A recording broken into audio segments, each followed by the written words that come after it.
Are you sick of people talking to you about your Kate Spade bag? Noise may be an understatement. They could have chosen to just tell the party to say that this is a controversial candidate, we reject her. But they did not. For quite some time, I wondered whether I was a liability. MacPherson has a very special place in my heart. I feel like I need to ban everybody who comes to this, to this couch from saying that. I know we are not perfect, but we are doing our best.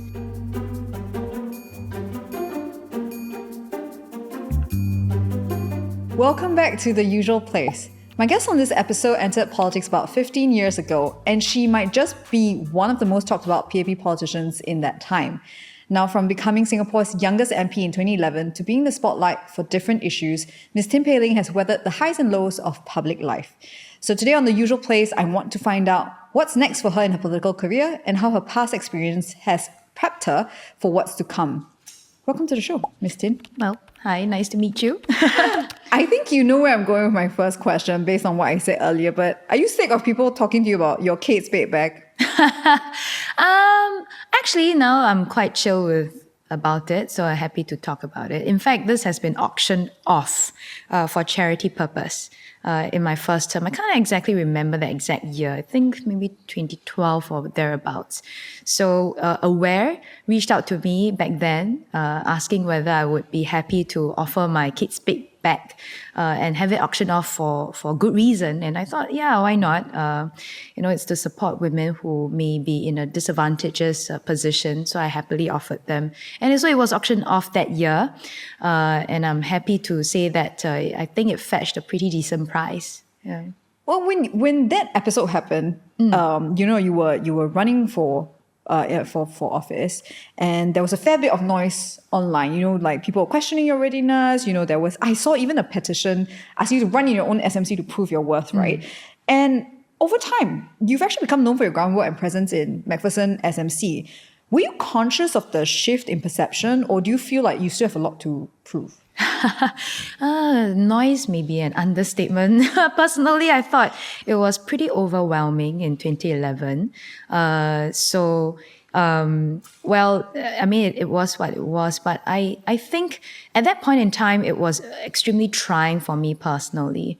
And yes, there were a lot of doubts, and even I began to doubt myself at some point, and wondering what exactly went wrong. So, but thankfully, I was glad that I was given the opportunity to still serve, and that would be within MacPherson. And so, I guess over time, with the support of my team as well as the residents of MacPherson, I've been able to introduce new programs. I've been able to, most importantly, get to know residents there in MacPherson and understand what they are going through. And this helped to ground me and put a lot of things into perspective. That even though I felt like, it was overwhelming for me, and that, the emotions and the so-called face thing, but in the end, it's about how I feel. Compared to the bread and butter issues, the real challenges that they face, jobs, financial, homes, etc. So these put things into perspective for me. And that really grounded me and helped me focus on what I needed to do as an elected member for them. I think what is really important is that I've learned to, peel away personal feelings in that sense when there are real issues at hand, and just focus on exploring how I can solve some of the problems. I know that not all problems can be solved 100%, or at least not immediately, but at least I think what I can say is that we put in our best. I put in my best effort. I try, and over time, hopefully at least things get better. And I think then, therefore, it would be a meaningful endeavor. You mentioned a team earlier of people who helped you, move to being into the MP role, right? Was there a person or something that helped you get over that season? Well, I won't say there's any specific individual, to be honest, because everyone really did, in some ways, help me. everyone as in like part of my team and also residents. Maybe I can share a little bit more. So at that point in time, when there were a lot of criticisms, there were a lot of doubts as the youngest candidate from PAP. And so despite my 7 years in grassroots as an activist or as a volunteer, I guess the people still didn't know me, and it was kind of controversial back then, right? So my team, whom I inherited to a large extent from my predecessor, Mr. Matthias Yao, I really respect him. They could have chosen to just tell the party to say that this is a controversial candidate, we reject her. But they did not. They accepted me and they supported me through the tough times. Remember, it was a very trying period. Every day it was under a lot of stress. Any post, even the most innocent post, like I could talk about, today the sun is bright. Even something like as neutral as that. Any post that I post will have thousands of comments, most of them not so friendly, a bit mean sometimes, I must say. I had memes made out of me, comparing me to like chimpanzee or something. And then they would dig out photos from my friends' accounts, like social media account, etc. And so the amount of attention and I would say some of the captions and the comments are not exactly the most friendly. And so the stress, the pressure was very high. Every day I'll go home cry. I'll go home and then I'll break down because it's so tiring, it's so stressful, and I'll be wondering like, what did I do wrong? Why am I undergoing this? I did not harm anyone. I just can't figure out why am I subject to this. And so after all that, then the next day I have to like, okay, I have to, clean up, like I have to, just put myself together again and just go out there, go to the constituency, do my groundwork, and then, just every day on a repeated basis for quite some time. So it was a very intense period. In fact, probably the darkest period of my life. Did you never want to tap out and say, I'm done, I don't want this? Because it's kind of like a mirror for what's to come, right? Yeah. About in your political career. If this was like GE season, then you kind of know like what's coming next because your personal life will be in the public eye, right? Yeah, so, the intensity, at that point in time, I know that stepping forward into politics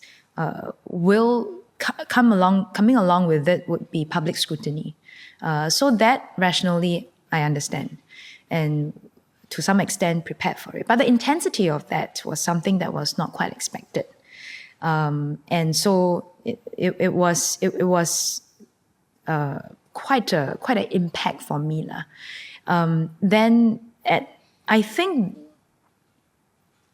for quite some time, I wondered whether I was a liability. And you can think of it that, it's natural to think that way given all that had happened. And especially during that GE, we lost our unit GRC, and for the first time, we lost a GRC. And there were some who felt that I contributed to that loss. And that really, was quite a blow for me, given all that has built up. And so at some points, I did wonder whether, am I really a liability, and whether I should just, give up so that, I no longer become a liability to the party or to the people. But I was thankful that party leadership, PM back then, did not give me up. And that, with the support of my team and trusted through the mandate of the people of MacPherson, and in fact, at that point was actually the entire Marine Parade GRC, that, I thought to myself, now that, I have this chance, I should give it my best, and just, give it a shot. Just do my best, give my best shot. And if in the end things don't work out, at least I know I have done my best. So that kept me going. And as I've shared earlier, is that at the end of the day, no matter how I feel, it is how I feel. But when I go and, talk to my residents, when they share with me the challenges that they are going through, these are real life and death, real bread and butter issues. And these are the things that really matter. And so that helps to put things into perspective for me that, at the end of the day, even though I feel hurt, I may feel a bit wronged or whatever I feel, now that I am in this position and trusted by the people, I need to really do my best to help them. And so that helped me refocus my energy at least, away from wallowing in self-pity, but, to helping them with their problems, whether it's through appeals or, through local programs, helping them, even if it's just by a little bit, we represent hope to them. So, and that is what matters. And so that helped me got through that period. Was there a moment where you felt like people stopped seeing you as a 2011 Tin Pei Ling and start seeing you for the politician you hope to be when you started on this journey? I don't think it was really like a snap moment, but I guess during the first term over that few years, because of the over time, as I get to know residents more, as residents get to know me more, I think that sense of distance slowly, close up, and the rapport, that chemistry also started growing. And then, of course, in 2015, when we were carved out as a single seat, that to me was a momentous milestone. Obviously, to me, it was an opportunity for me to stand on my own with my team to defend the MacPherson seat and to defend all the work that we have done in MacPherson, to defend that opportunity to represent our residents once again in Parliament and in everything else that we were doing. So that to me was a very momentous milestone. And I guess to some extent at least, after winning the GE 2015, that was to me a strong signal that my residents, people whom I have served and come to feel for, really trust me to continue to be their voice, to help them, or to at least journey with them going forward for another term back then. So I guess 2015, if really I have to pinpoint, it would be 2015. You actually got about 72% of the votes in 2020, right? Now you're going to join GRS. Well, okay, not you, but I have to caveat all of these things. So MacPherson SMC will now be part of Marine Parade Bradwell Heights GRC. Yes. And, with the high percentage of votes you got last time, like, how does it feel for you to be part of a GRC? Because you're on your own, right? You got to really work for that single seat, right? What does it mean to you? Should you be asked to stand in a GRC? Well, I think first and foremost, MacPherson has a very special place in my heart. And so I will want to fight for every opportunity. If I were to continue standing, I will want to fight for every opportunity to continue to be with MacPherson, because there are just simply so many moments, so many memories, so many connections there that I wouldn't want to let go. Yeah. So I think that is, to me, a very important point that I want to make. Then, of course, whether we are a single seat or part of a GRC, I think I would want to really fight for that chance, to continue be there for the people of MacPherson. So I think that would be my answer to you. You go and interpret however you want. Another thing that you did, I don't know whether it surprised people, but in the first couple of years of your term as MP, you were actually full-time. Was it, what were some of the learning points you weaned from that period? And do you think more MPs should be full-time? Because then would you say that you have more time to walk the ground and get to know people? What's your take? I will share from my own experience. I think for me, especially with that rough start in 2011, focusing on my role as a member of Parliament on the ground and in Parliament itself, gave me that latitude and that and that time to really understand MacPherson as a place, as an estate, and also the people there, the issues that they grapple with, the challenges, their aspirations, so on and so forth. And to me, I found it useful. So it allowed me to really, apply myself to that.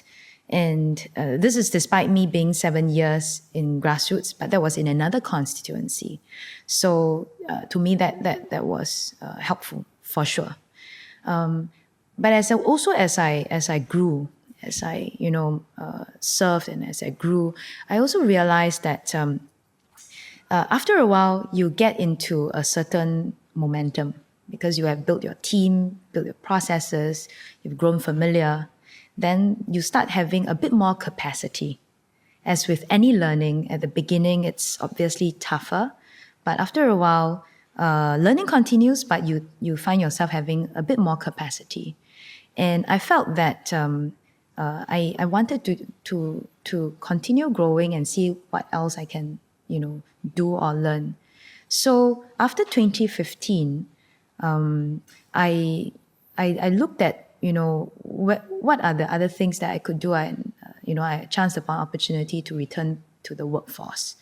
But I was still very clear in my mind that as an elected member, with the trust that has been, given to me by my people, my role as an MP in serving my people will be top priority. And so having that chance to go back into the workforce means that my employer will have to be quite understanding. And I've been quite fortunate, to be honest, that so far employers have been quite understanding in that aspect.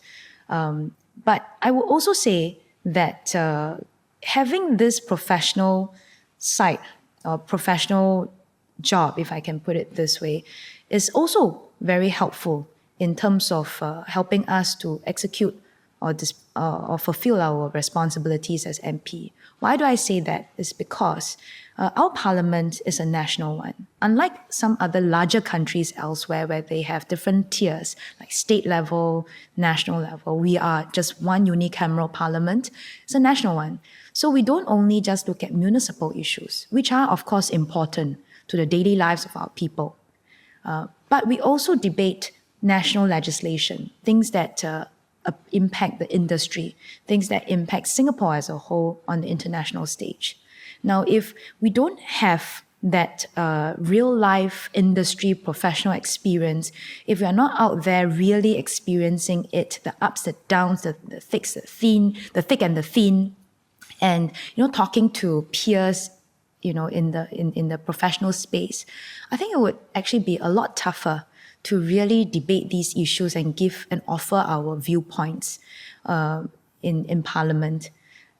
So I think from that perspective, there is value add. You can read a lot of articles, you can keep reading, but it's not quite the same when you are in the doing. So I find this very helpful. Obviously, it's not just me. I think most of the parliamentarians in our parliament also have a professional role, professional job. And so far, through the debates, through the viewpoints that they have offered, whether it's from the PAP or opposition, they have their professional roles and jobs as well. And I think they have been able to draw on these professional experiences to add value to the debates. So I see that as helpful, actually. So you're going into your fourth election. You're quite a veteran already at GE. Well, we'll see. Whether I'm going to my fourth one depends on PM. I feel like I need to ban everybody who comes to this couch from saying that. Well, I wanted to ask you because, going back to something I said earlier was you were the youngest MP in 2011 when you stood. Going into this GE season, we're seeing, potential candidates who are in their late 30s or their early 40s. Some of them are women. And given your experience dealing with public feedback when running for political office, what advice would you give any of them who who may be standing for election? I think number one is that we must be clear why we have stepped forward. The journey is not an easy one. It's not an easy one for anyone. Even for so-called amateur versus veteran, this put one side, the journey is not easy. So if we do not have a passion or a strong conviction in the cause that we are fighting for, I think it will be quite difficult to sustain, because there's a lot of time and energy needed to serve people on the ground, and to also, every month we have to go parliament. There are many things that we need to do. So I think that passion and conviction, we have to be very clear, and it has to be strong. So that's one. Two is that there will be bound to have criticisms, and occasionally nobody can be perfect all the time. And sometimes there may be mistakes here and there. There may be times where we'll have to face criticism, so on and so forth.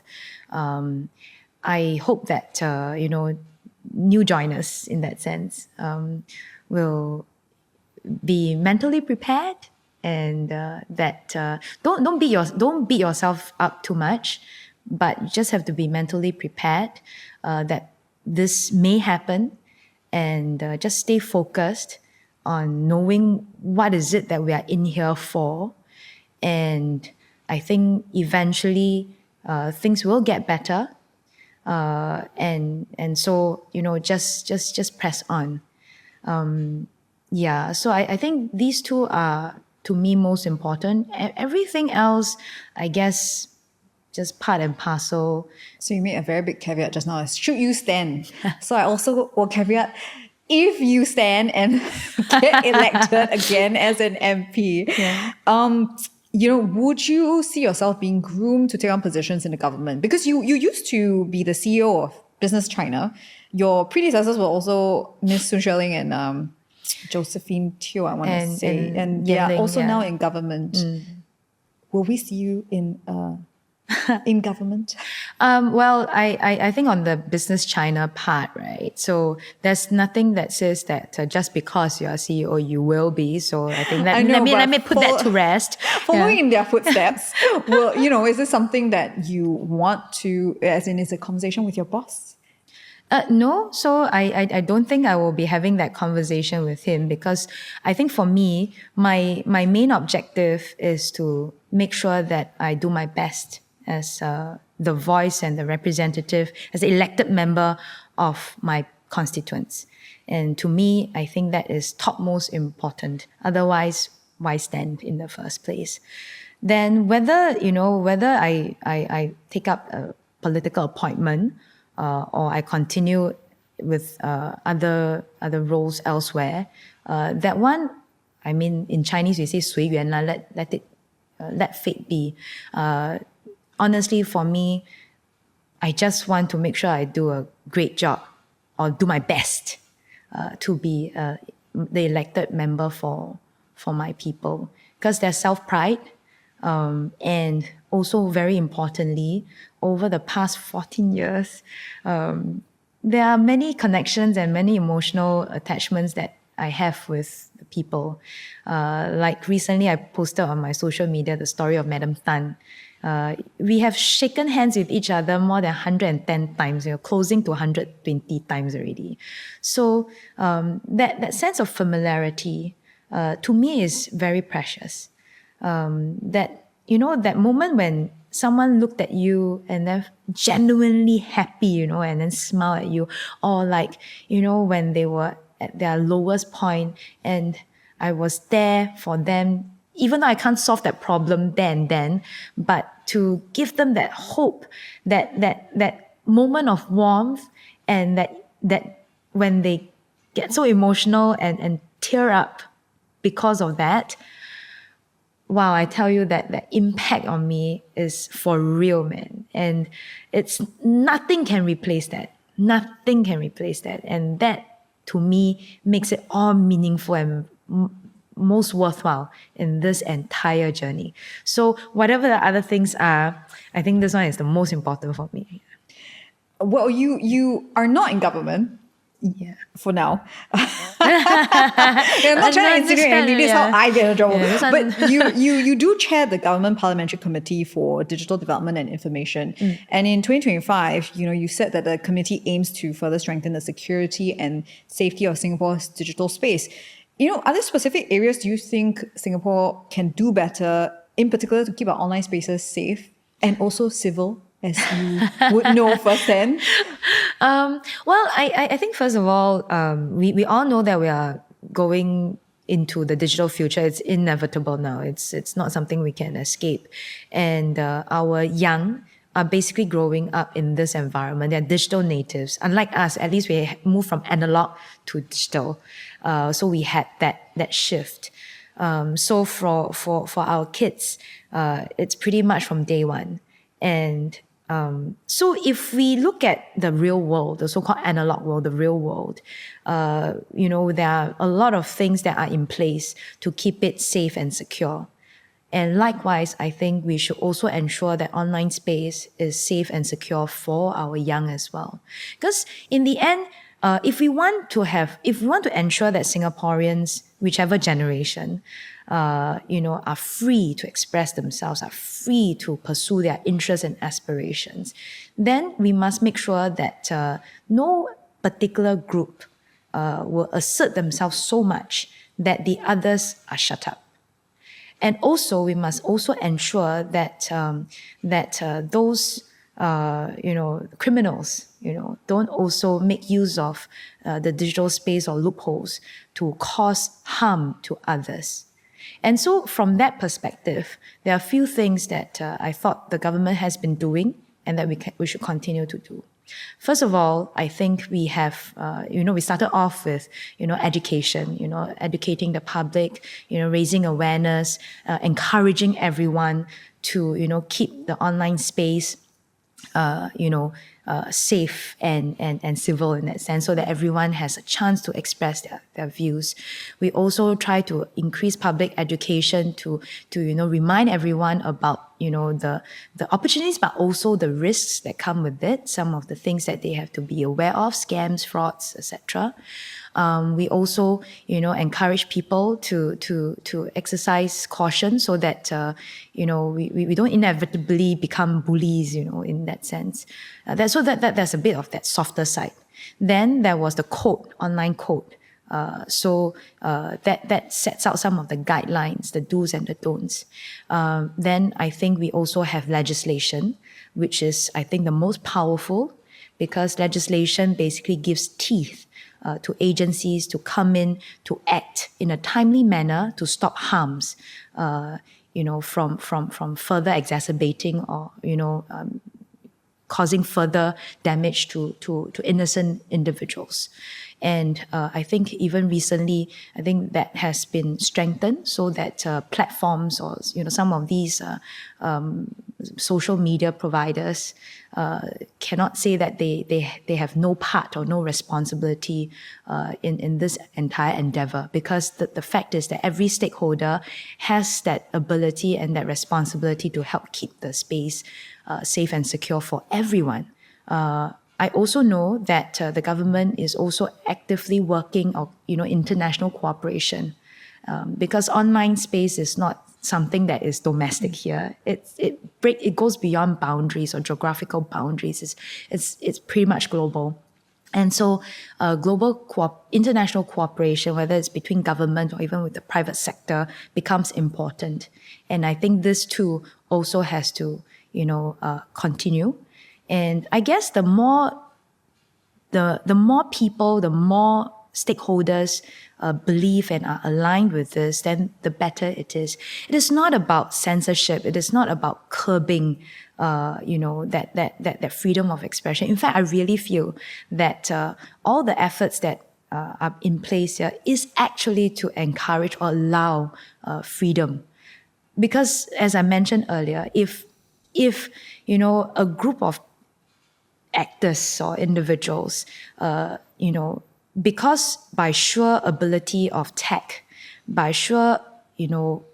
because they have a louder voice, they are more willing to say things, and then they become so dominant that the rest don't dare to say, because the moment they say something different and then they get overwhelmed, then that's not really quite freedom of expression. We should encourage civil discussion, really. So it's not about it's not about trying to shut up anyone, but that to allow that space for everyone to be able to express themselves, to put forth their viewpoints, to persuade each other. In the end, I think everyone should be free to decide for themselves, but it has to be based on facts. And I guess this is where ensuring that the right information, right facts are being put online is important. Because falsehoods, fake data, or even now with AI, there are deep fakes. These are very damaging, and so I really honestly feel that even if everyone should be free to decide for yourself, even if we don't agree with one another. But it has to be based on facts. It has to be based on actual information, actual things that have happened, and not something that because of someone else's opinion or something that's really just fabricated altogether. Yeah.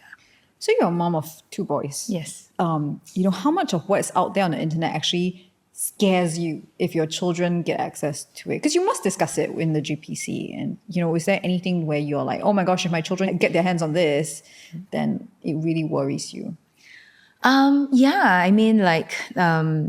So for kids, they are so impressionable. It's like they are also forming they are blank slate, so they are absorbing a lot of information. My son sometimes can tell me things that it's like, oh, where did you learn that from? And nothing bad so far, only YouTube kids, yeah. But so it's amazing how much they are absorbing, and these are the building blocks that form their worldview and their value system, or what they know as norms. And I believe it's also the same for other kids out there as well.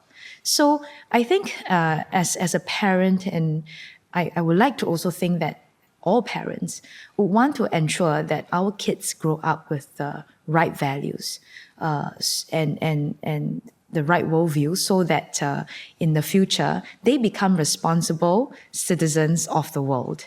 Yeah, and nobody sets out to want to do harm. We want to, cultivate kind-hearted, responsible kids, right, with the right values in the society. So I think material that promote violence, material that promote maybe controversial values would be something that we may have to be more cautious about.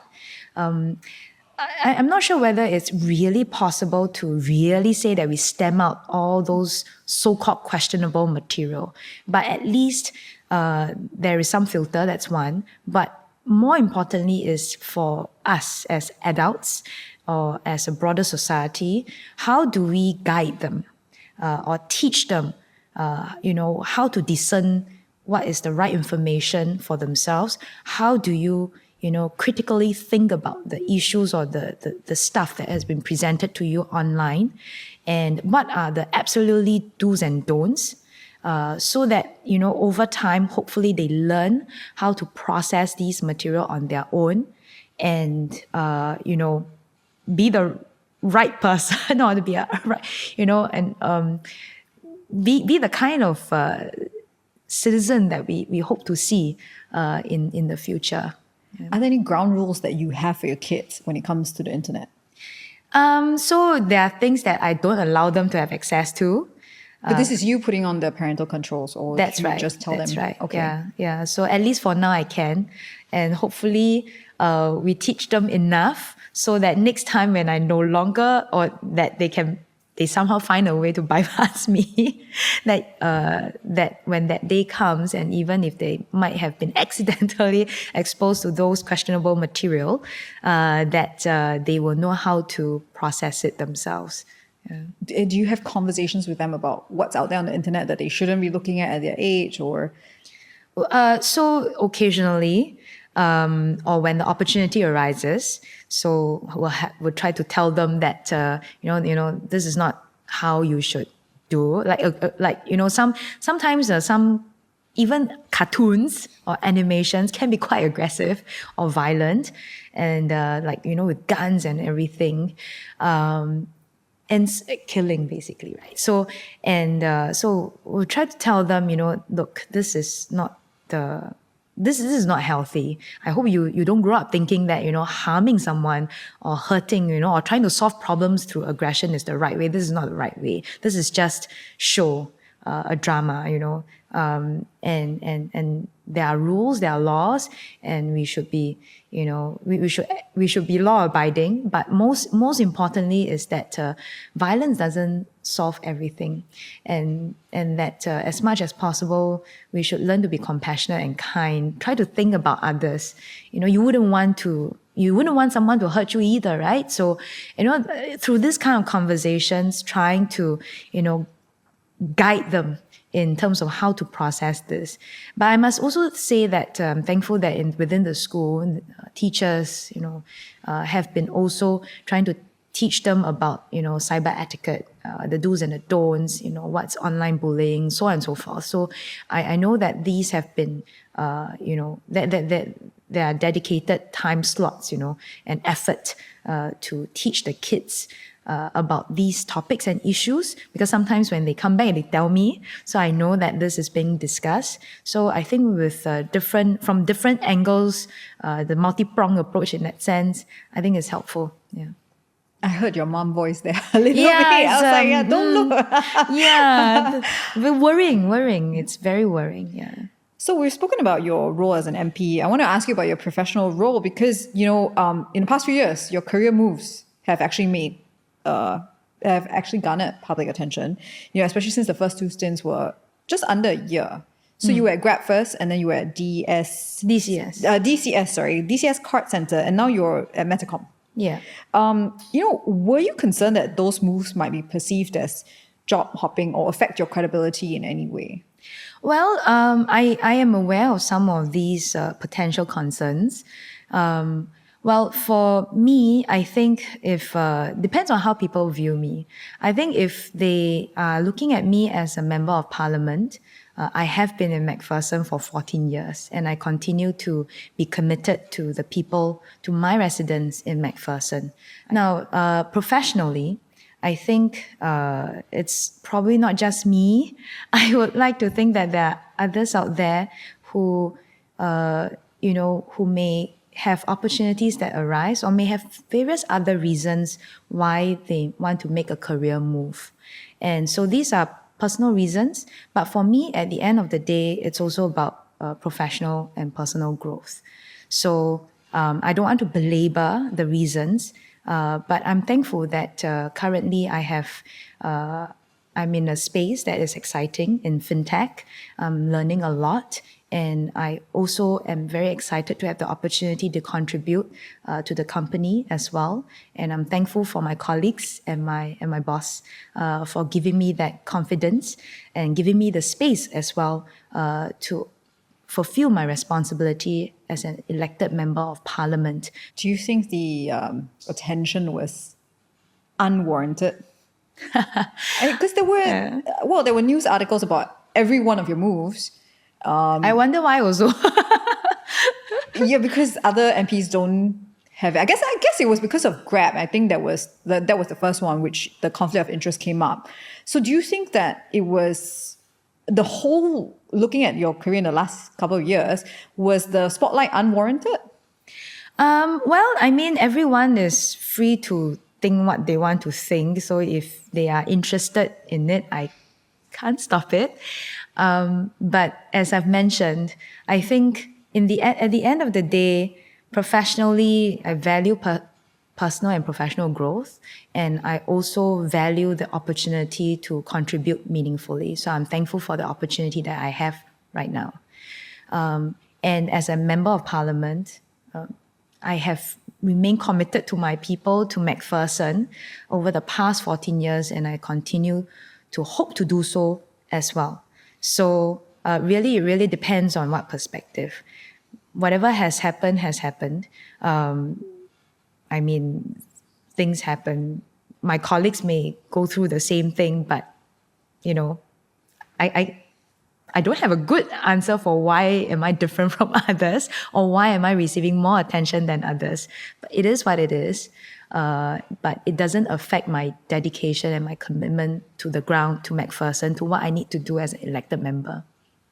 So let's go back to the start where, you were helping out with the grassroots when you were in university. And I'm getting to a question about young people, but I want to ask you, what motivated you to say, yes, I want to get involved in the grassroots? Well, I mean, how it all started, I think a bit serendipitous because my father was in the grassroots. So he also he was just operating a small micro business in Ghim Moh, coffee shop, just selling coffee. And then somehow he got into the Ghim Moh Merchants and Hawkers Association. Then he was chairman of it. And because he's Chinese educated, so he's not great in English, if at all. And back then, the local member of parliament was Dr. Vivian. And so sometimes when my father had to interact with Dr. Vivian, so my father was like, hey, can you come and be my interpreter? I was like, okay, sure, And I was in my JC, I remember. So I was trying to help my father do the translation. And so that's my very first taste of what community work was like. But it wasn't until sometime in year 2, when I was in university, that I really joined. I remember it was one night, Dr. Vivian, after his weekly Meet the People session, he was with his volunteers at my father's place there, and I was like there. I happened to be there. I was trying to get something from my dad. Then Dr. Vivian said, why don't you come and join us and help us at MPS? And I was like, what is MPS? And I was like, okay, curious. So the following Monday, I went. And so that's when I realized that there is something called an MPS where residents with issues who need help, all sorts of background, young, old, and anything, very diverse background, come here to seek help. And that volunteers there have a role to play to understand what the issues are, note it down, either make an appeal or try to see whether there are local assistances that can help them, basically do something to help. And I was like, that's very interesting. And there are other youth about my age, also university. So then there's a group of us, like-minded, same age thereabouts, so easy to communicate with. So there was a bit of a social, peers, supporting each other, encouraging each other. So it became an experience that I thought was both meaningful and enjoyable. Enjoyable because of peers of similar age, but meaningful because I get to see a different aspect of society. Because imagine if I had not joined this, I think most likely I will still be hanging out with peers about my age or roughly about my background, and we'll be talking about studies, like university stuff. But because of that, I get to meet residents who I met single mothers who had to struggle to raise the kids, to just pull things together. I met, seniors who are trying to, solve their bread and butter issue, of course. I remember also meeting someone who, very interesting, said that I want to look for the father. But we think that she might have some psychosis, needing professional help as well. So on and so forth. And then we have to think about how do we find social agencies to come in to help her with her what we think may be a mental health issue, but at the same time persuade her to accept financial assistance. And then others would be like the single mom, apart from, getting financial assistance from the so-called social welfare, the financial assistance, but also tapping onto the grassroots, to see whether there are other resources, whether it's a job or childcare or, other vouchers, interim assistance to support. So to me, it became like, wow, it's very interesting. So I started off, long story, coming back to your question is that, I started off serendipitously because of just by chance. Yeah. Well, I guess what made you decide to turn up? Because Dr. Vivian asked, you still need to make the yes, I should turn up. Yeah. I mean, so I was active in school, but after a while I was wondering, we are so busy with all these, back then called ECAs, right? Now CCA, but back then it was called ECAs. And then like, what's the meaning? So I was beginning to wonder about that. So when this invitation to join MPS came up, although I thought it was quite spontaneous, I was like, okay, why not just go check it out? And then I was like, hey, this is pretty meaningful. I'm doing something that's not just about myself. That there is a chance to, help someone else have a little bit of impact on other people's lives. And then I got more and more involved in a lot of different community events, organizing projects that are, I hope, helpful to the community. So what I'm hearing is that you kind of sought out opportunities to get connected to society, and you took the step to, join grassroots. Do you see many people like yourself, young people like yourself, stepping up to volunteer for grassroots activities today? And, how do you engage and support them? At least in MacPherson, I'm very happy that I have many of my young volunteers are actually residents. And over time, whether it's through block visits, I say, hey, hi, would you like to join us? These are things that we do. You did, Dr. Vivian. I'm not as high level as him, but I try. Yeah, but through my visits, my engagements, inviting them to come forward when there's an opportunity, or sometimes they just reach out to me. And so currently, I'm very happy to observe that I have these youth, whether it's in grassroots, whether it's in the youth network, or even at the local, last time we called RC, now we call it Residents Network, so RN. Last time Residents Committee, now it's called Residents Networks. And then, or even at my MPS, my Meet the People session. So I see them, and they have been wonderful. So they are energetic, obviously, but they also have new ideas. And I'm very happy to work with them, to empower them, to translate this into actual actions.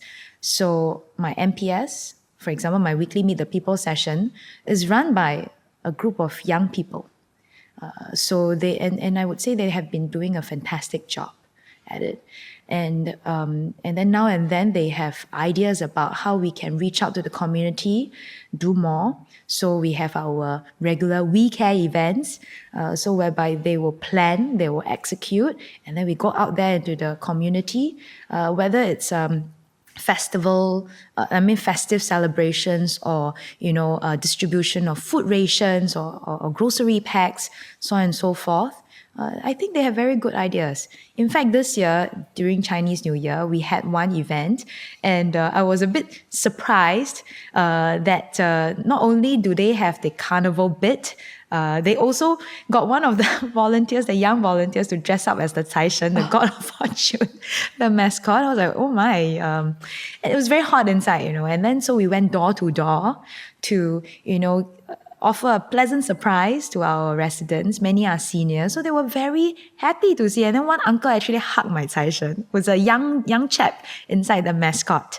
And did he know it was a young person? Yeah. So they know, because in between the Taishan was very hot, so he had to take down his headgear. Then once at the door, he put it back on. So I'm glad that these brought joy to our residents. These are, I won't say these are bread and butter stuff, like the Taishan, but it did bring joy. That uncle who hugged my Taishan, I was like, wow, this is pretty cool. But of course, we do other things that I think have real impact. Meet the People session, or even like grocery packs, etc. We reach out. And sometimes my volunteers on their own also follow up on certain cases to make sure that residents are doing all right. And these to me are a sign that our young people do care, and that I'm really happy that that they are willing to journey this with me, because it's not easy, but they have been with me over time, week after week, to serve our residents, and that gives me energy and motivation to press on as well. Well, on the flip side, there might be some young people who might feel disconnected from politics. Perhaps they feel like older politicians. Not everyone can have a younger MP, but perhaps they feel like older politicians, come from a different lens of experience or, went through a different system and may not understand what they're going through as young people. So as one of the younger MPs in Parliament, well, if you're elected again, what is your personal stance on making sure that voices of young people are represented and heard? I think, honestly, I feel that, it's regardless of our age as a representative, it's a willingness to, make an effort to connect with the young, to understand the issues that they care about, the challenges they face, and then, lend that voice in Parliament or even in the community setting outside of Parliament to empower them to do what they think is meaningful or what they think is needed. So I've seen so-called older MPs or older colleagues having a good share of youth in their team as well. So it's not just the elected member ourselves. Of course, we have a larger share of that responsibility, but even within our team, they can help reflecting or conveying those concerns, as well as translating that into real actions. So I think it's a teamwork. But really coming back to this is that I think it's not so much about age. Age is a proxy, but it's really about that willingness to engage, to connect. Maybe not 100% I can understand you, but at least I try to understand you. And if I really don't fully get it, why don't you come and help me and I will empower you? I think that's also a good way of ensuring youth are being heard and that their needs are being met. There seems to be a growing desire for political diversity among young people that in terms of who they want to see elected into Parliament. What's your pitch to young people to support the PAP? Well, I feel that at the end of the day, we are electing the government, the party to lead the government and therefore lead to form the government and therefore to lead Singapore into the future. To be honest, with recent events, with the latest being the US tariffs, to be very honest, I think the world is changing very rapidly. The old world that we used to know is also not quite the same. We will have to reevaluate and reframe how we see what's happening. Singapore, no matter what, we are very small. I know I'm probably saying some very cliche things, but I think it's increasingly real for us now.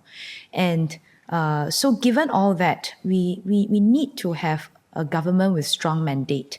Imagine a government that doesn't have the strong support of the people. It will be very difficult for our leaders to go out there on the international stage to speak with confidence at knowing that there is support from the people and therefore move decisively when needed on the international stage. Then our standing will be diminished. Our voice will be diminished. This is, I think, something that is important to firstly understand. And we also need leaders with the experience in statecraft to be able to navigate very complex negotiations and situations and to manage all the different stakeholders in that sense and hopefully land at a position that will continue to be in our interest without stepping on others' toes as much as possible. So I think these need a lot of finesse, need a certain amount of gravitas in our leaders, and the experience count, I feel. It's especially obvious to me now, given all that has happened in recent times. So to me, this is an appeal to the wisdom of our electorate, to our people, that I think we need to make sure that we choose the right party to form the government to lead Singapore forward. Then, of course, at the same time, we also want to make sure that the elected member, because it's not just about the cabinet ministers, it's also the MPs on the ground, who are the ones who have been putting in the heart and soul, putting in the years of effort. Of course, we are never perfect, but I want to say that we have been doing our very best to be there, to solve problems, to make things better. I know we are not perfect, but we are doing our best. And so I also hope that, we'll continue to be given that opportunity to build on what we have been doing, to continue to push forward the plans and to continue to bring the community together. So there are two levels that I would say. And to me, personally, I still believe that the PAP is the best party to form the government and lead Singapore forward for as long as we continue to have our heart in the right place. And I do think that we have our hearts in the right place. So my appeal to younger Singaporeans is that, we need to have a strong government, one that is that has the right values, has the heart for the people, and that we hold ourselves to high standards that can continue to bring Singapore forward. I personally feel that we may not be perfect in every instance, but I do think that we are really doing our best. And even for us, the so-called backbenchers, I'm doing my best. We are all doing our best. And I would like to think that we will continue to want to stay committed and fight for that opportunity, to defend this opportunity, to continue to serve. Yeah. Well, just quickly, what do you make of people, when this argument is presented by PAP leaders about the current state of world affairs, the opposition that is coming out is that this is fear-mongering or it's overblown. What is your take on that? Well, I think, as I've mentioned earlier, at the end of the day, this is a real thing in the world. And the impact cannot be understated. I think there are many analysts out there who are non-partisan. They have already given their opinion. In the end, we are just appealing to the wisdom of our people. Yeah. So facts are facts. There will always be that risk. There will always be that concern. And Singapore being so highly reliant on international trade and the global economy ups and downs will have disproportionate impact on our own economy. And we're not pursuing economic growth just because it looks nice on a report card. It is because with a growing economy, then we can have more jobs that are meaningful, jobs that have a future for our own people. And when we have meaningful jobs for our people, it means that wages can grow and that Singaporeans can then pursue their own aspirations, can then raise families, can do a lot more things. I know that the cost of living pressures are high. It's hard. It's not just in Singapore, but Singaporeans do find it difficult because we are affected. We know, but at the end of the day, we are not a single island that is disconnected from the world. We are connected. And so whatever happens around the world will affect us. Therefore, we need to have leaders who are experienced in statecraft. We need to have leaders with wisdom. We need to have a strong government that can help Singapore navigate this very complex situation and continue to press forward, to still have a strong voice that people will listen to on the international stage. So it's with that understanding that I think we are appealing to the wisdom of our people, not to instill fear, but just putting out things as we see it. And hopefully that Singaporeans will be able to understand and give us that confidence and trust us, with the mandate to continue to do what is necessary for Singapore. On that note, thank you very much for this conversation. Thank you. All right, and thank you for being here with me. That's it from The Usual Place today. So as we edge closer to the 2025 general election, you can expect hot takes and these one-on-one conversations with MPs and potential candidates on The Usual Place.